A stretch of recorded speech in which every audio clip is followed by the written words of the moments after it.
இரண்டாம் கட்ட தேர்தல் வாக்குறுதிகள். ஒன்று, முதியோர் உள்ளிட்டோருக்கான ஓய்வூதியங்கள் 2000 உயர்வு. சமூக ஓய்வு திட்டத்தின் கீழ் முதியோர்களுக்கு முதியோர் உதவித்தொகை வழங்கப்படும்.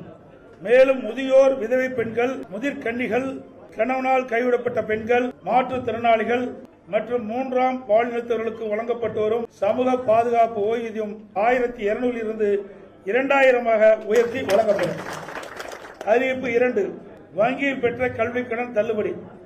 மாணவர்கள், இளைஞர்கள், பெற்றோர்கள் நலன் காக்கும் பொருட்டு வங்கிகள் பெற்ற கல்விக் கடன் தள்ளுபடி செய்யும் வகையில் அத்தொகையை அரசே ஏற்கும்.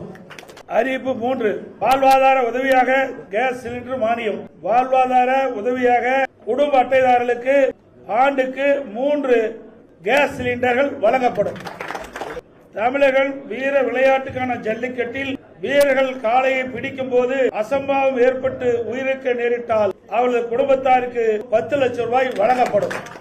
அதேபோல் படுகாயமடைந்தவர்களுக்கு மருத்துவ சிகிச்சைக்காக ₹2 லட்சம் வழங்கப்படும்.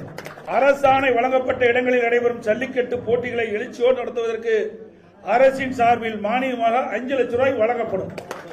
ஜல்லிக்கட்டு போட்டி நடத்துவதற்கு தற்போது கடைபிடிக்கப்பட்டு வருகின்ற ஆன்லைன் முறையை ரத்து செய்யப்படும். ஏற்கனவே இருந்த பழைய நடைமுறையை மேனுவல் மீண்டும் பின்பற்றப்படும்.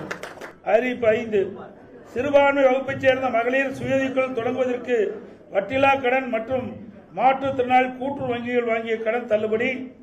இஸ்லாமிய, கிறிஸ்துவ மற்றும் ஏனைய சிறுபான்மை வகுப்பைச் சேர்ந்த மகளிர் சுய தொழில் தொடங்குவதற்கு வட்டிலா கடன் வழங்கப்படும்.